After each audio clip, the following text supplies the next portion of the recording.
Great catch, by the way. That is a really good theory.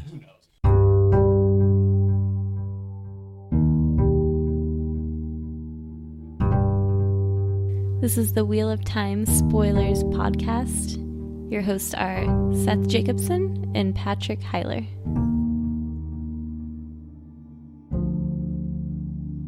This is Chapter 42, Remembrance of Dreams. And our chapter heading is The Raven. Or Ravens. The two ravens. With their creepy one eye. Also sort of our, at least in some places, are the symbol that we're using for the podcast. Yeah, that's true. I think it's on our Facebook, right? Yeah, I like that. Yeah. I think we should keep the raven as part of it. You know, looking at the symbol, there's two one-eyed ravens. It does look like sort of the dark one just staring at you with two eyes. I never thought of it that way before, but the dark one's eyes. Yeah. And sort of like if you fuzz your face a little bit and look at that chapter heading, it looks like It could almost be a face. almost be a face, yeah. Yeah. The face of the dark one. I mean, not really. This is the only chapter heading that has two squares next to each other. The Trolloc one has three. Yeah. But other than that, I think the rest of them are just one square. It was a subdued group that Rand led back down the stairs. None of them wanted to talk to him now, or to one another. He did not feel much like talking either. And this was us there, walking away from terribly sick, possessed Matt.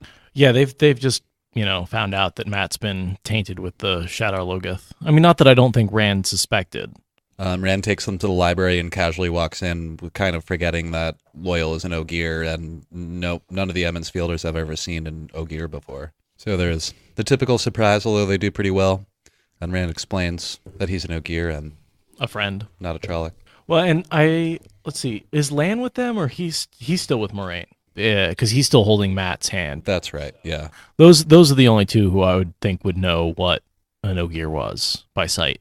Yeah, but they do pretty well. There's definitely a stammering beginning, but none of them freak out in the same way that Matt did. Rand reacts normally, and they take their cues from him. Yeah. Yeah, that's true. Whereas Rand sort of reacted much more violently. But he was by himself, saw something that looked like a Trolloc. Yeah. So yeah, he explains they're an Ogier, and everyone kind of relaxes a little bit. I mean, just a little bit. Yeah, Perrin asked Loial about the steading. Which, of course, he's interested in because he took shelter in one with Yeah. Egwene. And I was wondering if he might also be curious if he can hide in the steading from the wolves. I thought about that, but the wolves were there with him in the steading when he he was in That's the a good steading when he attacked the White Cloaks. Yeah. Loial was glad to tell about the steading, and how he came to be at the Queen's blessing, and what he had seen in his travels. Rand soon leaned back, only partly listening. He had heard it all before in detail. Loial liked to talk, and talk at length when he had the slightest chance, though he usually seemed to think a story needed 200 or 300 years of background to make it understood. History is important, context is important. He sees history as a much sort of shorter period of time. He compresses it way down. He's like, you'd be like, this is what I was doing yesterday. And he's like, this is what I was doing last century. Soon after, Matt comes down the stairs and looks pretty normal, is acting normal again. So he was healed. He apologizes, but also mentions that he can't remember very much about what happened or what he said, or said basically since he got to Camelot, he doesn't remember almost anything at all. So these are the holes in his memory that the dagger is creating. Yeah. It doesn't just tear up his memory of while he had it. It also tears up his memory of his previous life. I think in a lot of ways, that's why we see such a drastic change with Matt. Yeah, this is the beginning, really. Yeah. He grinned, and suddenly he truly was the old Matt. You can't hold a man to blame for what he does when he's crazy, can you? You always were crazy, Perrin said, and for a moment, he too sounded as of old. How ironic is it that he is basically saying right here, hey, you can't blame a guy for what he says when he's crazy, but then he totally turns around and blames Rand when Rand is crazy. And it's like, I don't want to be anywhere near that guy. He's crazy. He's crazy. That goes back to Matt saying one thing and doing something very different. Yeah. He claims to not want anything to do with Rand, but he spends most of the series doing exactly what Rand wants him to do. True. As he sat down, still grinning, he absent-mindedly touched his coat, as if to make sure that something tucked behind his belt was still there, and Rand's breath caught. Yes, Moiraine said quietly. He still has the dagger. And this is just kind of where it's established that he can't be separated from it for any length of time, or he'll die at this point. Yeah, he's been linked with it. It's part of him, and that link will take a lot of power to sever. Yeah. And so what she's able to do, not sever his connection to the dagger, but sort of wall it off. And so I sort of think of it like sealing off a cyst or encapsulating a cancer. And our bodies do that to foreign things all the time, as they form a little cyst around them and fill it full of pus, trying to attack it that way. And that's sort of what I think Moiraine has done. I think of the dagger as a cyst in Mat's side. Yeah, that makes sense.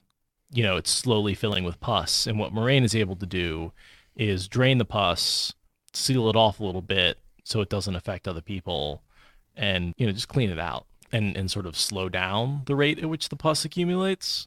But she can't stop it entirely. And removing the cyst would kill him because it's linked to a bunch of his vital organs. And she sort of explains all that in this scene. Charlie said, do you think it tears up his memories, or do you think Moiraine had to heal them / erase them to stop the taint from spreading?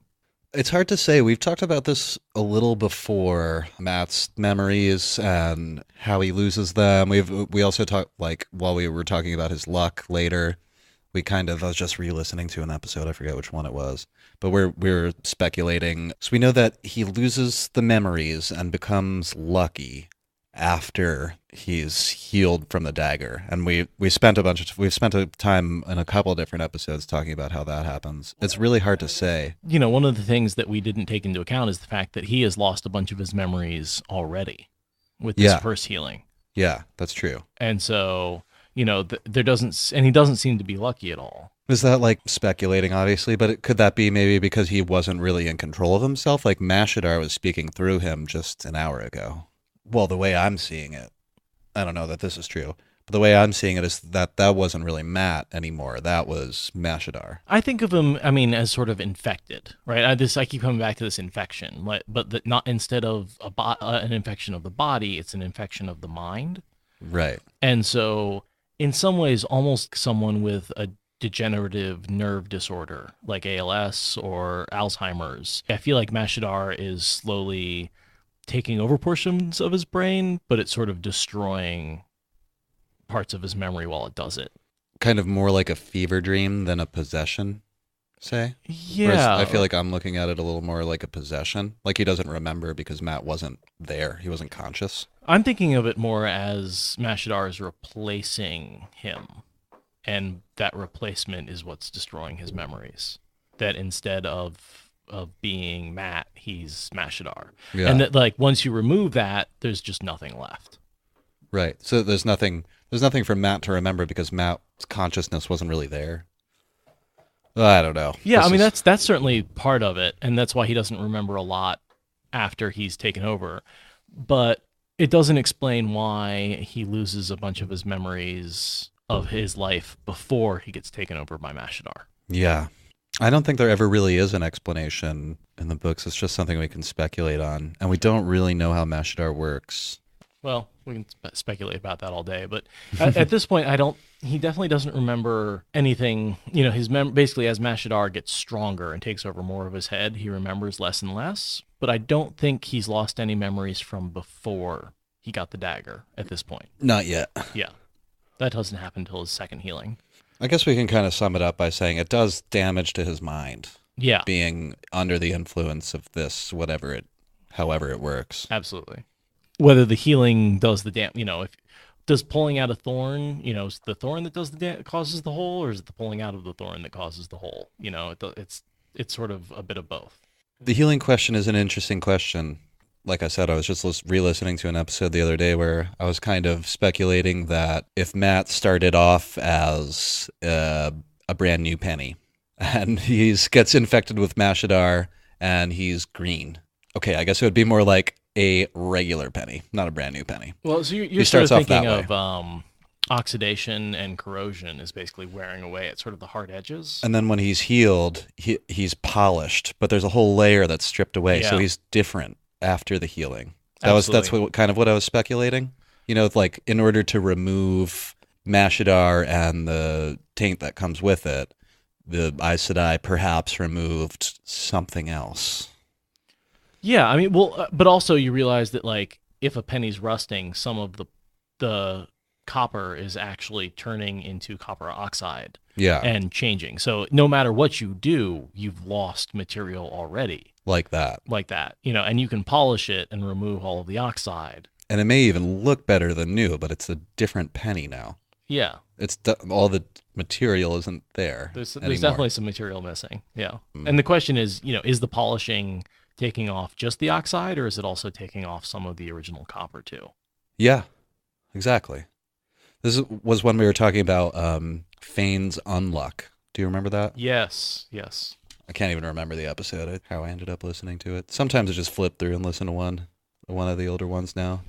I do not do that. I keep meaning to. Do you think we've gotten better? Well, you do all the editing. I spend a lot of time listening to us talk. It fluctuates a bit. I obviously feel like some episodes are more interesting than others, but some chapters are more interesting than others. Sure. Yeah. And we're not always perfect, we don't.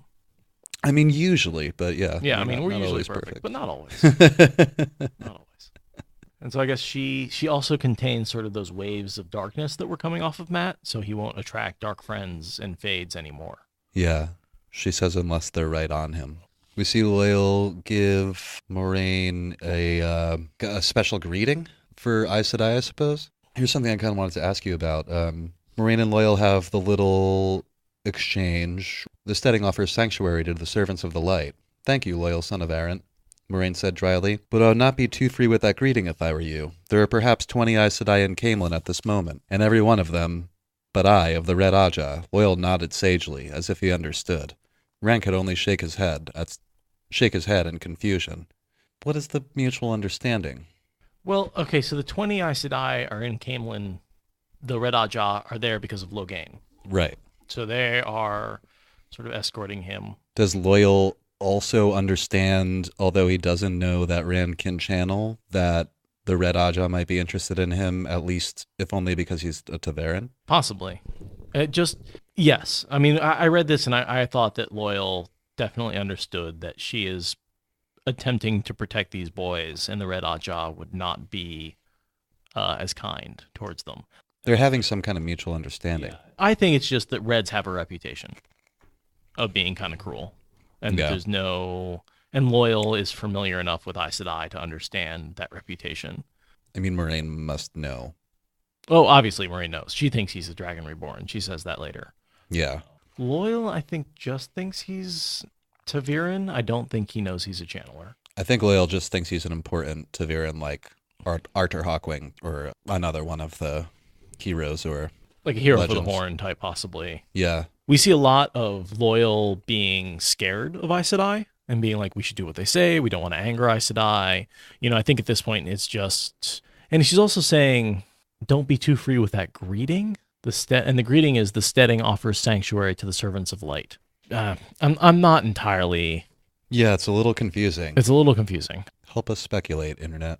When you hear this, send us what you think. Moiraine goes on to say, a few Ogier have left the steading in recent years, and Loial kind of explains that the old stories caught me. We've talked about this a bit. Moiraine tries to excuse her and the party to make plans, and this is where Loial says, well, I was going to come with you. But I'm coming too. And Rand explains, like, tells Moiraine that Rand promised Loial. Moiraine just sort of accepts it. Well, I think that's her acceptance that, like, she's with Ta'veren. There's certain people are just going to join the group that he needs, and she's not in total control over how that happens. Yeah.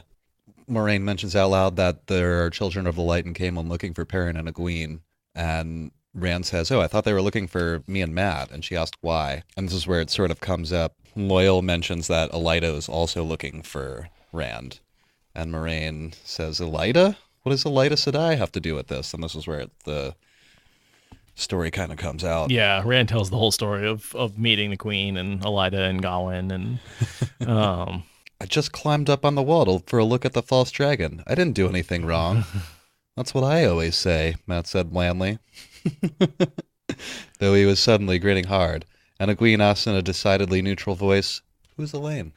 There's like 3 funny parts to that sentence. As if she doesn't care. Starting with, I didn't do anything wrong, and then Matt being like, that's what I always say. I love that line. And then it goes right into Egwene asked in a decidedly neutral voice, who's Elaine? Yeah. 2 little sentences that sort of summarize their personalities and like just give me a chuckle right there, right in a row. And the third one is Moiraine muttered something crossly. You see Moiraine, she's just thinking about Elida and like how Rand like got in the mess. And she, normally she's totally serene and just like the wheel weaves as the wheel wills. Like whatever, I can deal with it. And here she's like, God damn it, Elida. Yeah, that's exactly what I was imagining.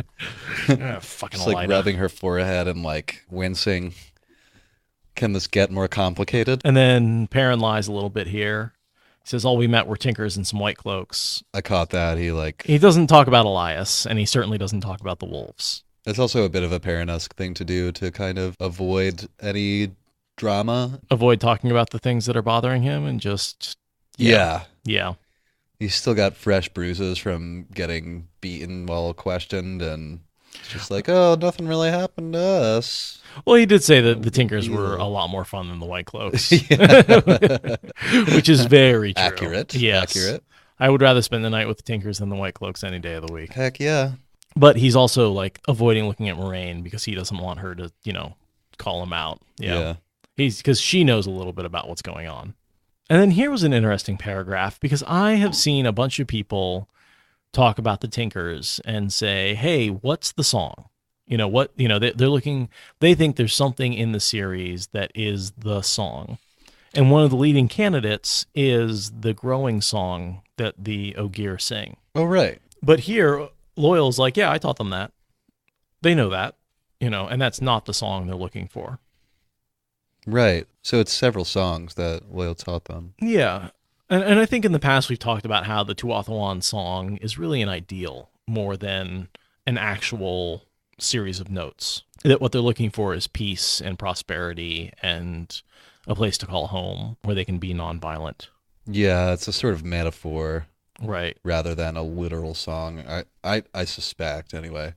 This is the first time we get to see mention of, I think, Treesinging at all. And that's pretty cool, just if only for later. We see Loial use it a couple of times. It's a cool talent, capital T talent. We see Rand use it. Oh, that's right.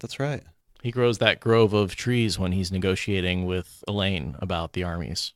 And it gets dark suddenly. And it's because the grove of trees, he's humming, and he makes trees grow up around him. Oh, I forgot about that. That's such a cool scene. And Matt's like, what were you humming? And he's like using some Two Rivers folk song to make the trees grow. So it doesn't necessarily matter what the song is. He can just go ahead and... Oh, man. Now I want to read more about that, but there's so much in this chapter already. I particularly love some of the scenes from the last battle when the Ogier are singing while they're fighting. And their weapons are growing leaves. Oh, that's right. And like thorns. They're making like their enemies' wood handles grow thorns. Yeah. So they drop them. This is where we get the 3 signs that point us right to the eye of the world. Loial brings up the mysterious gentleman who we talked a little before we started recording, and we have no idea who this person is, other than that he must be a male channeler. Yeah, you said he was a male channeler, and I didn't even catch that, but that makes sense. What I was thinking is they had some sort of compulsion on him or some sort of weave on him, and coming into the steading sort of broke the weave. But it makes more sense if he was a male, because I don't understand why he would have gotten better in the steading. I'll read some of this. There's a man that came to steading Shanghai a little time back. This was not unusual in itself. At the time, since a great many refugees had come to the spine of the world fleeing what you humans call the Aiel War, Rand grinned, because that was 20 years ago. He was at the point of death, though there was no wound or mark on him. The elders thought it might be something the Aes Sedai had done. Loial gave Moiraine an apologetic look, since as soon as he was within the steading, he quickly got well. A few months. One night, he left without a word to anyone, simply sneaked away when the moon was down. Before he left, he told a curious tale, of which he said he meant to carry to Tar Valon, and it's basically the same tale that we hear the Tuatha'an tell to Elias and Perrin. But I'm curious, do we ever hear about this About man Yael, making it to Tar Valon? Not that I know of. No. Here's my speculation. Okay. It was Noel, Jane Farstrider. That's fantastic. Well, but what do you think the sickness is? Well, we know he was, given some compulsion by ice. He was definitely captured Under compulsion. At various points in time. Yeah. I need to look more into his history. I have not done the proper research because I just had that thought. It makes sense because he's not an Aiel. We know that because Loial would be able to identify an Aiel. Yeah, I think he would mention that. Even though it was during the Aiel War, he didn't say it was an Aiel. He said it was He doesn't a appear man. to be a soldier, and he's definitely sick. I thought maybe if he was a male channeler that was suffering from taint-like sickness, that this being in the steading could help that. But this makes even more sense. If a man under compulsion. And somehow got to the steading and that broke it. We know he goes on to the WhiteTower. Maybe he tried to tell his tale and he told it to some Black Ogier. Yeah. Because we know he's been abused pretty heavily. Let me stop for a second and do some Googling. Okay. There is one quote from Ishmael, who he says he gloats that he let Jane go, thinking he was free of me.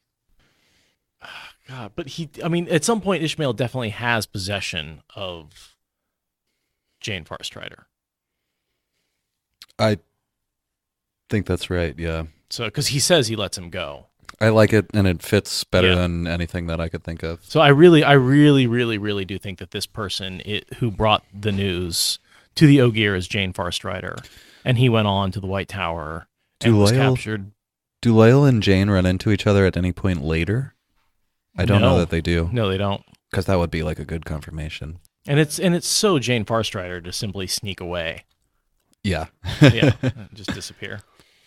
Then Perrin kind of corroborates the story with telling Moiraine that the Tuatha'an told him the same story, or a very similar one, about a different person, a spear maiden. He's like, yeah, that's what the Tinkers told us. And Moiraine turned her head slowly. No other part of her moved.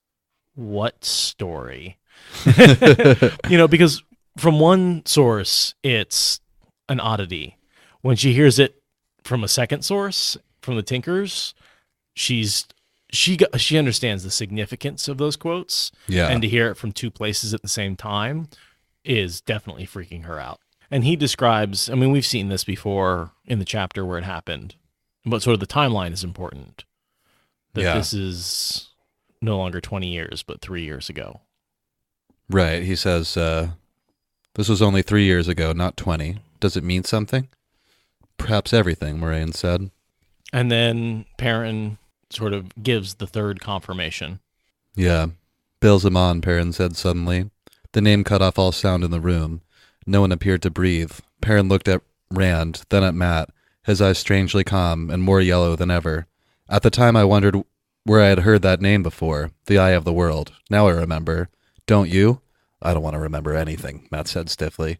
We have to tell her, Perrin continued. It's important now. We can't keep it secret any longer. You see it, don't you, Rand? Tell me what? Moraine's voice was harsh. And he's talking about the dreams they've all been sharing. Right. And they've been keeping that secret. For good or for ill, Moiraine does not know about it. If you just told me. That's definitely a theme in this guy. They don't communicate well. She doesn't tell them everything they need to know, and they don't tell her everything she needs to know. He said all sorts of things, but once he said the Eye of the World would never serve me. For a minute, his mouth was dry as dust. He told me the same thing, Perrin said, and Mat sighed heavily, then nodded. Rand found he had spit in his mouth again. You aren't angry with us? More with myself than you, but I did ask you to tell me if you had strange dreams. In the beginning, I asked. I don't think she would have been very effective against Ishmael anyway. She is not a dream walker. She does not. She's able to ward her own dreams. I don't know if she'd be able to ward the boys' dreams. She says nothing like that here, other than that just that being near me could have protected you, but not to a skilled dreamer like bails him on. She says, had I known after the first such, I may have been able to. There has not been a dream walker in Tarvalon for nearly 1,000 years, but I could have tried. Now it is too late. Each time the Dark One touches you, he makes the next touching easier for him. And so I'm just wondering, the information she says here isn't totally accurate, I feel like. She doesn't really know anything about dreaming. I mean, she probably knows a few things that she's maybe read in books, but she doesn't actually have any experience. Well, and it's not even the Dark One who's touching him. Is Baalzamon. Yeah, I did wonder while I was reading this scene whether or not she suspects what's actually happening. She doesn't really give much sign, but I suppose she really wouldn't know. I think at this point she's as ignorant as anybody as to what's going on here. Yeah. She's talking about it like the Dark One is Baalzamon, because she says none of the Forsaken had a tenth of the strength of their master. Not Agenor or Lanfear, not Bathamal, or Demandred, not even Ishmael, the betrayer of hope himself. So she's just listing a bunch of very powerful Forsaken and saying they're not even as tenth of a strong as the Dark One. Right. She gives some pretty good advice here, while Perrin is saying, I think I've already found protection. Well, and we know what his protection is, of course. Right. And wolves. I think Moiraine does as well. Yeah. Does she know about the dreaming? I mean, the wolf dreaming? I don't think He has mentioned that he sees the wolves in his dreams protecting him. So even if she doesn't know about the wolf dream as a world of dreams, she definitely knows the wolves are there protecting him. Yeah. And this is where, she sort of looks at him for a while, and then he looks away, and then she sort of stands there for a while considering. So I think she's sort of thinking about, interesting that the wolves are able to create protection. Yeah. And it's also another thing she really doesn't know very much about, except for its existence. I'm nodding. Skipping ahead a bit, but they're all, Tuatha'an Loial said abruptly. He seemed brightened by the prospect, looking forward to watching from close by as the pattern wove itself around them. Rand looked at him incredulously, and the Ogier gave an abashed shrug, but it was not enough to dim his eagerness. So they are, Moiraine said. 3 of them, when I expected 1. Yeah, so she's just expecting the Dragon Reborn.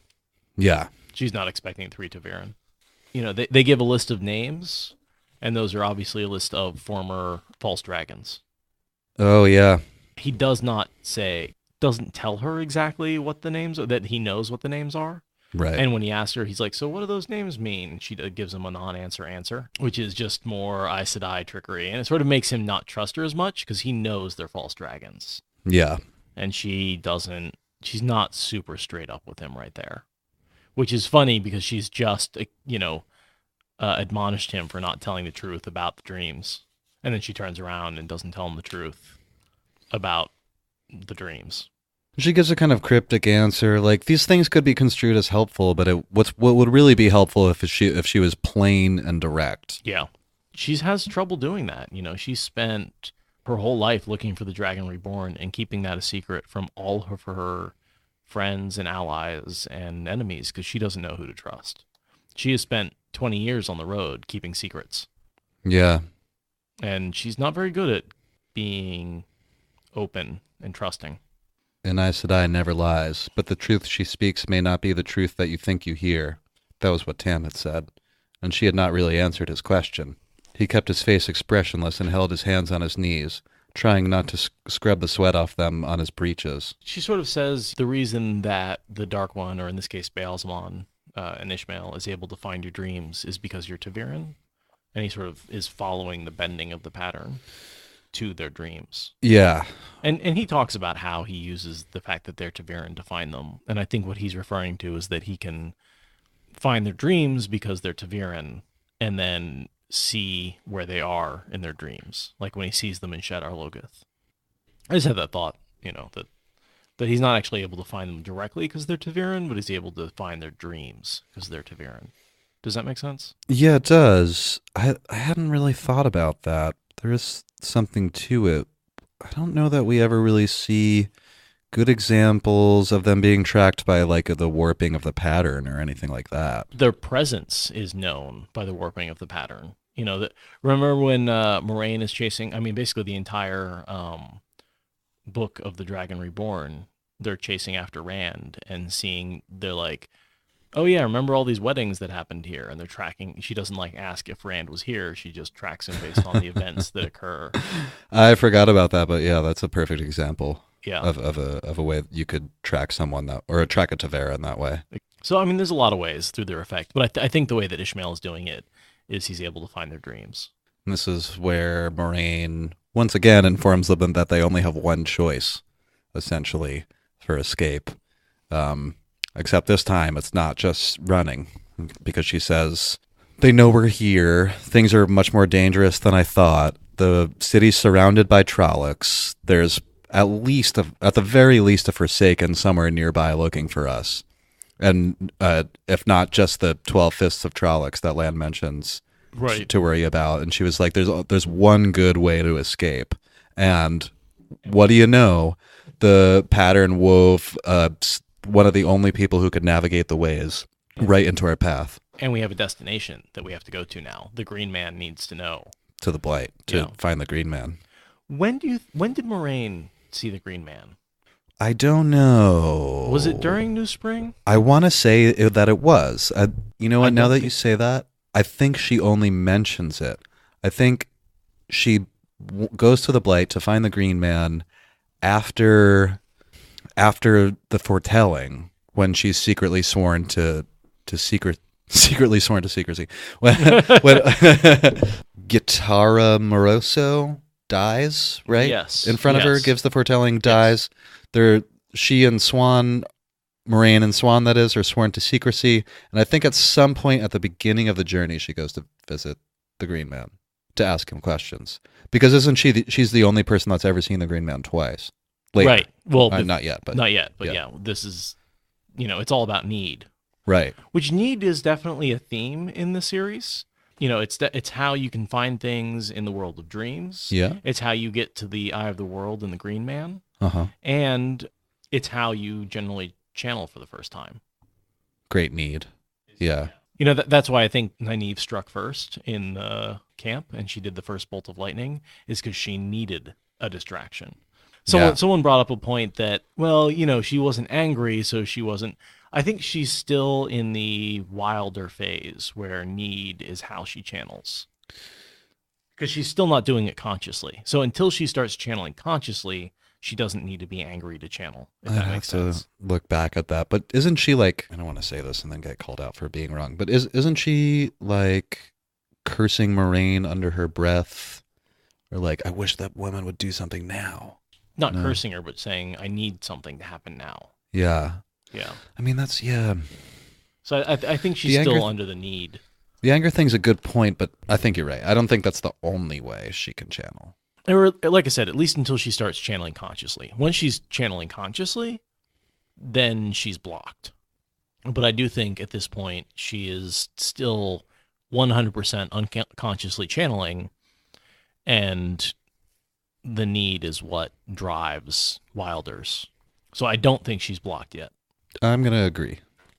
The pattern presents a crisis, and at the same time, a way to surmount it. If I did not know it was impossible, I could almost believe the Creator is taking a hand. There is a way. She smiled as if at a private joke, and turned to Loial. There was an Ogier grove here at Camelin, and a waygate. The new city now spreads out over where the grove once stood, so the waygate must be inside the walls. I know not many Ogier learn the ways now, but one who has a talent and learns the old songs of growing must be drawn to such knowledge, even if he believes it will never be used. Do you know the ways, Loial? The Ogier shifted his feet uneasily. I do, I said, but could he find the path to Faldara along the ways? I've never heard of Faldara, Loial said, sounding relieved. In the days of the Trolloc Wars, it was known as Mafal de Daranel. Do you know that name? I know it, Loial said reluctantly, but... And we see this exchange go on for a moment where Loial really strongly disagrees with this idea because he knows how incredibly dangerous it is to travel the ways at all. I mean, the Black Wind is no joke, and he is terrified of the Black Wind. He says, really direct, if we enter the ways, we will all die or be swallowed by the shadow. Oh, that's the last line of the chapter. Sentence, yeah. Yeah. And by the shadow, I think he's saying, that's a capital S shadow. He's talking about the Black Wind. Yeah, I think so. Which is a direct result of the taint of the shadow. It's a strange Mashadar-like creature, although it's made from a different sort of evil, but The only other kind of, I don't want to call it a living creature, but the only other Conscious or semi-conscious, I don't know, I don't really know what to call it, but the only other thing that's like the dark energy that we see at Shadar Logoth is the Black Wind, although it's created from a part of the Dark One, whereas Mashadar is created from Shadar Logoth. And the cleansing of the taint doesn't really seem to fix the ways either. That they are inhabited by the Black Wind. Are the ways used after the Sidin is cleansed? Well, Loial seals them all up, but the Trollocs end up getting through the one in Camelin. That's how they get into Camelin and take it over. Oh, that's right. Is through a Waygate. And I think like one of the Forsaken talks about just how many Trollocs died from the sealing up of the ways, that they just send like Trolloc, they were just trying to send a bunch of Trollocs through the ways, and they just either starve and die and get lost because they couldn't get out. Yeah. Or they would be consumed by the Black Wind.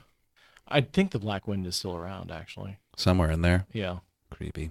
Yeah. It never really gets a resolution as to what happens to the Black Wind in the ways. They never get cleansed, or they just sort of exist. I suppose you'd have to destroy them and rebuild them, or at least get in there and repair them, right? Because they're corroded by the taint on Sidin.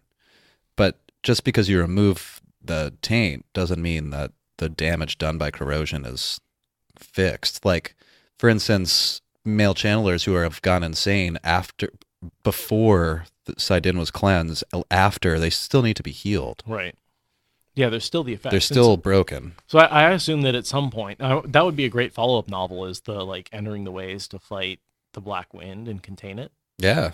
And like remove it, and a bunch of male and female channelers working together to overcome that and and restore the ways. I think that would be a really cool story. Right at Loial. But that was it for the chapter. Do we have anything else you want to talk about? Not really. Just, I guess I just want to say that this is a turning point. This is really the end of an act. Totally. The first act of this book has been basically escaping the Trollocs and traveling to Tarvalon for safety. That fleeing that happened out of Shadar Logoth, where they all broke apart and they're like, we'll meet back in Camelin, but it's still just fleeing from the threat. And now for the first time, they have a goal. They have a way to strike back. They have made a decision where they're changing the path. Oh, yeah. And right after a bunch of other important stuff happens, like they go to the Faldara, Rand spends all this time training with Lan, Nynaeve and Egwene get sent off to the WhiteTower after getting the Horn of Valir and the Eye of the World and meeting the Green Man and all this important stuff. Right. It takes them a while to get to Tarvalon. Quick question. Does Rand ever enter Tarvalon? I don't think so. I don't think so either. Maybe once when he's negotiating with Egwene. That's it. He walks in after she takes over the WhiteTower, and he's come down from the mountain after Veins of Gold. He does visit her once. Yeah. But that is the first time he enters Tarvalon. It may be the only time.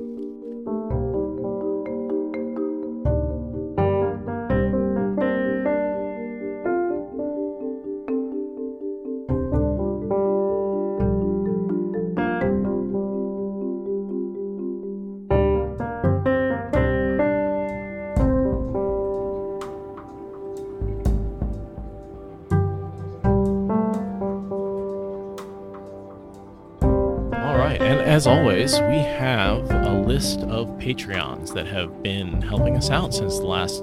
I forgot to record this last week, and since we record 2 episodes a week, it's probably been a solid couple episodes since we've talked about our Patreons. But we have collected probably like another half a dozen at least. I'm not exactly sure. Yeah, I have to basically go back chronologically, and I'll just pull them out one by one. Sure. We recently got $10 from John. I don't know, John nothing. So. Just John, thank you very much. Just John, yeah, thank you. Roger Stace helped us out. Nick Cawthon, I imagine that is a reference, and that Cawthon is not his actual last name. If it was, awesome. Roger and Nick, always appreciated. Benjamin Grisham, right up there at the $20. Awesome. Thanks, Ben. Thank you, Ben. Stephen Hirschman II, the sequel. I don't know. Thank you, Mr. Hirschman. Donald Brunais. Brunet? If it was French, Brunet would work. Let's go with that. Donald Brunet. Please correct me if I'm wrong. Thanks, DB. We have Just Martin. Just Martin. That's a good name. Well, it's Martin. Oh. And then the last name, so Just Martin. Thanks, Martin. Thank you, Martin. Glenna McKenzie, Michael Vaughn, and then Michael Vaughn, who I think I mentioned last time. Yeah. Glenna McKenzie. You're wonderful, Glenna. Yeah. All you guys, thank you so much. That's 8 new folks in the last 2 weeks since I've had a chance to thank everybody. It is so cool to feel appreciated, and it drives us to improve things and start new projects, and it just keeps so me coming awesome. back every week. I think it's great motivation. Especially knowing that there are people out there who are actually listening and care enough to, that really want us to keep it up. Oh yeah, no, I definitely feel a sense of obligation that I don't think I would have felt. No, yeah. If people hadn't been giving money. Right. It's weird how much that we had a rough start this evening, I think, and so a little bit. It was a slow start. Yeah, just a slow start, and I think that knowing that there are people giving and want us to keep going, and are willing to help us out to do that. I say again, it's just the motivation. It's motivating. It's very motivating. More motivating than I thought it would be, honestly. I'm like, we do the podcast anyway, but I bet we wouldn't be nearly as regular or consistent or. Yeah, it definitely drives me to stay consistent. And I do want to say, so we broke in $200 in pledges, which is totally sweet. Which is totally awesome. Back when I was creating the Patreon page, I wrote that we would do 3 episodes a week if we broke $200. I'm an idiot. Honestly, you jumped in and got us to $200 a month so much faster. I thought it would be a year before we got there. And how long has it been since we opened the Patreon page? Just a couple months, under right? 3 months. Less than 3 months. Less than 3 months. So 2.5 months or so. Yeah. Yeah. And I put $200 a month as our major stretch goal. That was the last thing. I was like, maybe in a couple of years we'll get there, I have no concept of the rate of growth. It's still mind-blowing that this could be possible. Really. Yeah. Yeah. I still think we look at each other and go, how many... Are we getting paid? Yeah. Are we? Is that many people? Are that I'm consistently looking for the Russian bots that are downloading creating all the downloads. But there's at least a solid 40 of you that are real. Well, I mean, the fact that there's that many people who have given money, and I know what a small percentage of people give money. Yeah. So.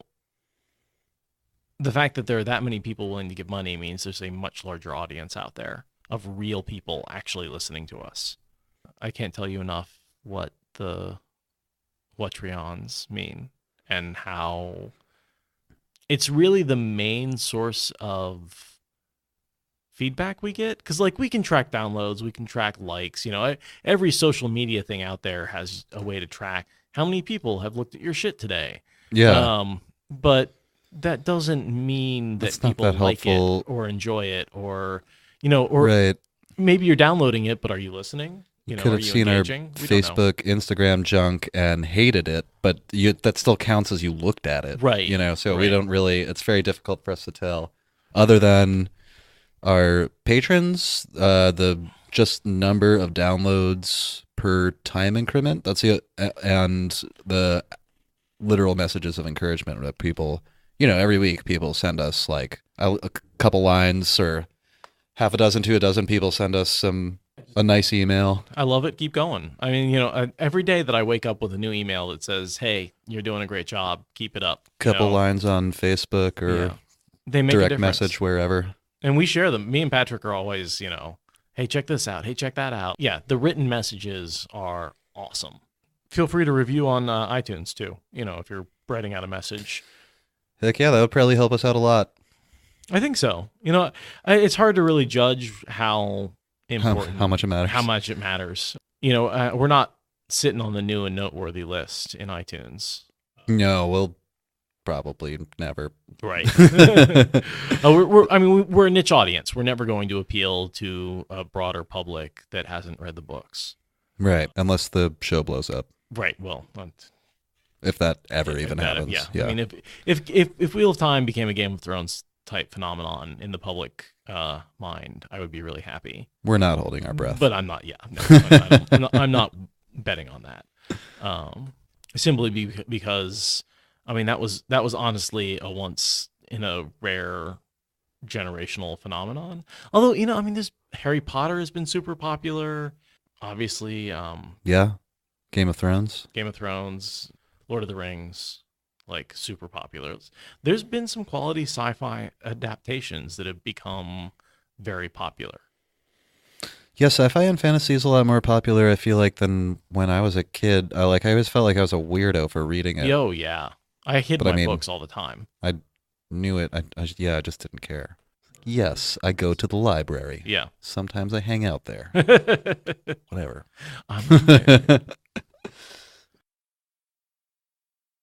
Thank you for listening to the Wheel of Time Spoilers podcast. Rate us in the Apple Podcast app or support us on Patreon. Is that good enough?